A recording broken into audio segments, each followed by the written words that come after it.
going on, everybody? It's your boy Naruto Explain here, bringing you guys another Boruto 2 Blue Vortex discussion. Today, I wanted to talk to you guys about why this latest manga chapter giving us confirmation of Boruto's fate within the village, where the elders are holding Shikamaru's feet to the fire and demanding that he continue the manhunt to execute Boruto, is a really big deal and is much needed for the character. From the moment Boruto as a character went from a concept to a proper character introduced into the story, to say that things have been a bit rocky for the road for the character that he's traveled on to get us where we currently are, it would be a major understatement. To fully appreciate what we have right now with the current Boruto, we have to take a deeper look in universe and in the fandom itself to truly see what we have here with Boruto Uzumaki. The character was and is an exemplification of the whole undesirable to desired trope that you see so much in storytelling, and for Boruto as a character, that ran the danger of it actually being a bad thing. First impressions, they're everything, and sadly, it doesn't take too much for someone to create a false narrative based off of that first impression, for right or for wrong. That ends up being parroted by people once the meme goes too far, or the echo chamber goes from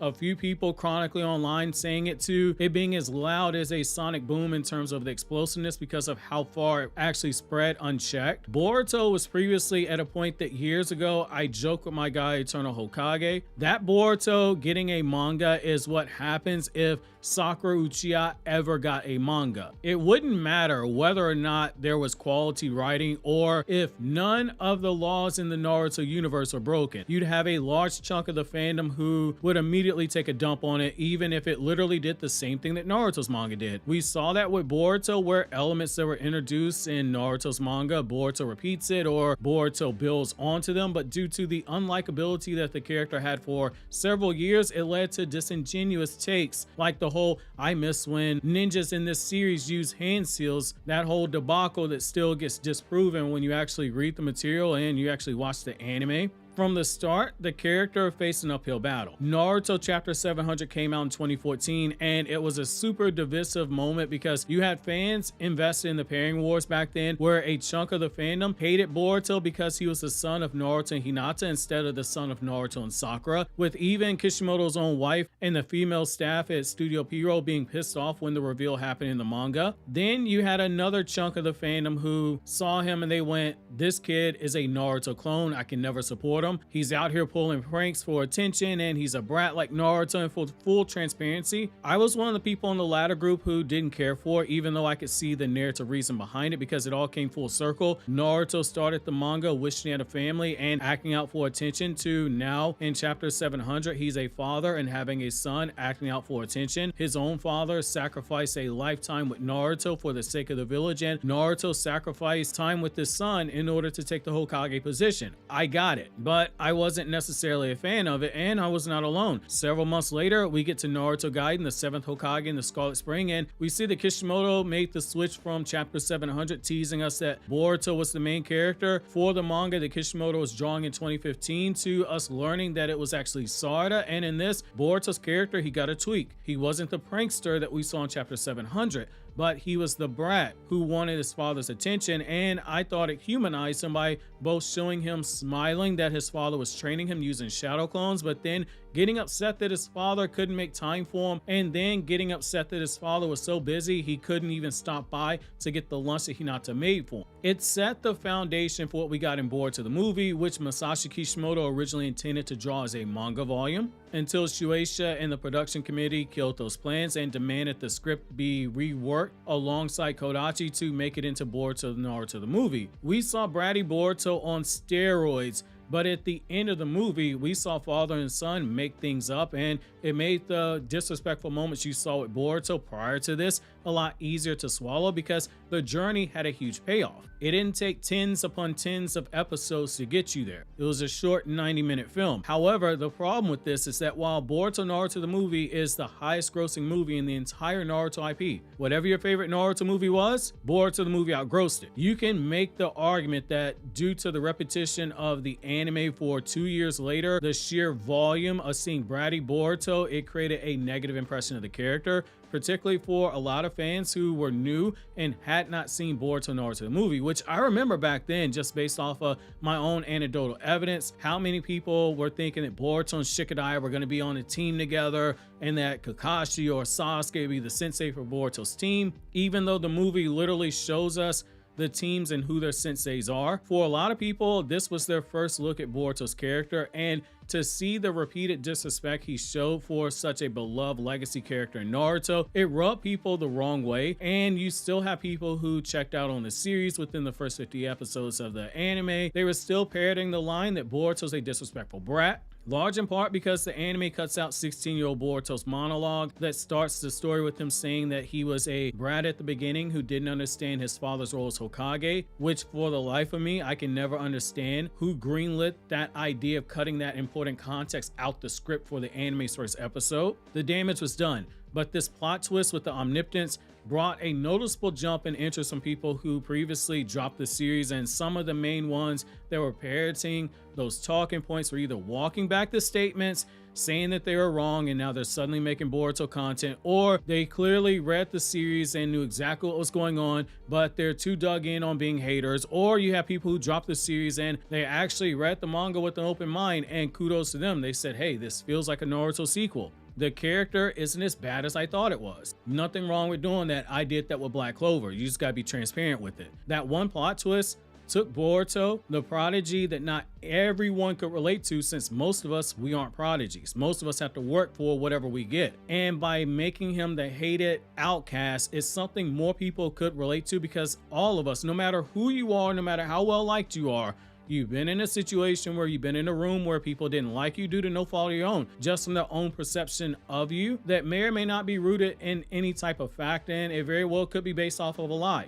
But perception is reality, and sometimes you can't change people's perception of you. All of us have been in that position where we know that there's a truth, but there are people who refuse to listen to it because it's us saying the truth. And that's where Boruto is. That's where Boruto is in this universe. And the elders taking that hardline stance with Boruto is only going to further add to his character, because it gives us something to root for. He's the underdog climbing the hill to right the wrong that was done to him, and he's facing real adversity while he's doing so, and the struggle is real. We're actually seeing Boruto struggle and take some real L's. He's the main character of his story, but he's not getting shoved down our throats like Cody Rhodes, who wins 97% of his matches and only lost 6 out of 149 matches over 3 years. With Boruto, we've seen him actually develop a character and eat losses and have real adversity that he's had to overcome. And it makes you appreciate the character so much more. It makes you root for the desired outcome. He's carrying the burden, being responsible for his sensei being turned into a tree,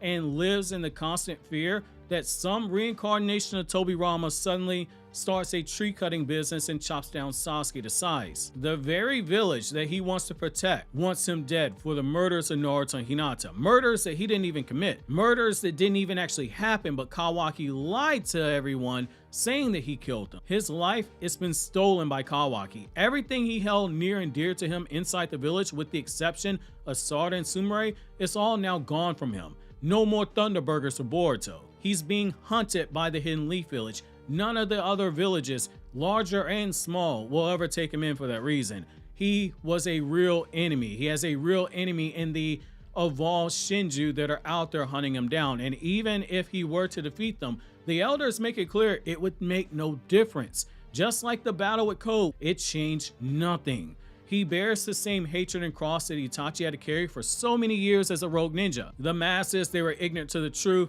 that he wasn't a villain that they thought he was, but instead he was a hero, protecting the village from the shadows, spying on the terrorist organization, the Akatsuki, and buying time to prevent Obito from harming Konoha as part of their agreement, all while he gambled on both Naruto getting stronger by the time the Akatsuki would come for Naruto last, since they had to seal the Biju in chronological order, and by Itachi's own plans to have Sasuke powered up by first awakening the Mangekyo. Then when he would take Itachi's eyes to awaken the Eternal Mangekyo, he planned to have Shisui's crow emerge from Naruto and brainwash Sasuke into protecting the village at all costs. He even programmed an Amaterasu transcription seal, a one-time usage of Amaterasu, to go off at the sight of Obito's Sharingan. Itachi massacred his own clan to both prevent a coup and the inevitable fourth ninja war that would have come as a result of what his clan would have created by taking over the village. Even with the Sasuke story of Sunrise revealing that Naruto had told people after the war that Itachi is a good guy. He's the one who got the Edo Tensei reverse, and that without Itachi, I would never be able to fight Madara and Kage. I wouldn't have made it. Naruto stopped short of telling the truth about the massacre, and you still had some who took the words of the hero of the fourth ninja war and they said, yeah, that's got to be cap right there. It's why Sasuke in that point in the story was both annoyed with Naruto thinking that Itachi wouldn't have wanted that info to go public, and he was also certain that while Naruto was planting seeds that might have people ask questions about the truth of the Uchiha clan, Sasuke was still skeptical that it would actually change anything, which was part of why Sasuke was annoyed with Naruto during this part of the timeline, something that again the anime didn't actually show you. They only showed you parts of that story. Boruto right now, he's on a similar path, but this is where the beauty of Boruto being written as the next Itachi really comes into play. He has to have the shoulder to burden all the hatred of the village hating him, of knowing that the Hokage knows the truth but he can't support him the same way Hiruzen couldn't openly support Itachi. He's seeing firsthand the true burden of what it means to be a Shadow Hokage and what it truly means to inherit Sasuke's ninja way. Before he had these grandiose ideas of what it meant to be a Shadow Hokage, now he sees it's not all sunshine and rainbows.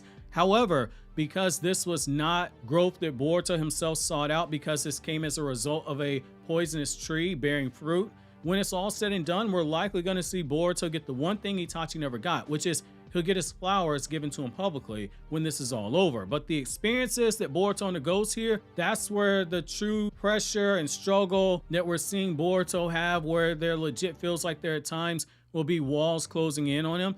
This will give him the foundation that he needs to fully carry the torch that he wants from Sasuke, that he wants Sasuke to pass on to him. In our life, our experiences, they do define us to a certain degree. They leave behind residual effects on us that over time serve as a form of compound interest that molds us into who we actually become. But it's how we react to those moments that truly defines us. When adversity comes, do you meet it head on or do you break under the pressure? When someone wrongs you, are you able to endure that hurt that comes from a result of it, and ultimately are you able to forgive those who wronged you? Look, I can say it for me personally, I am petty.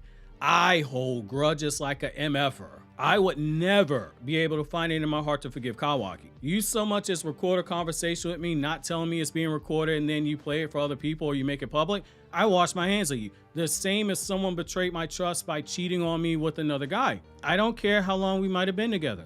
She can go live her best life and have whatever day she was going to have, but it won't be with me involved. It'll be with whatever STD I hope that she catches when she does monkey barrel double backflips on whoever she's with, like a $2 hooker. I hope she having the best time of her life, got her legs up in the air going, whoa! He can finish the story by finishing in her. I don't care. I have no problem saying I hope she dies slow.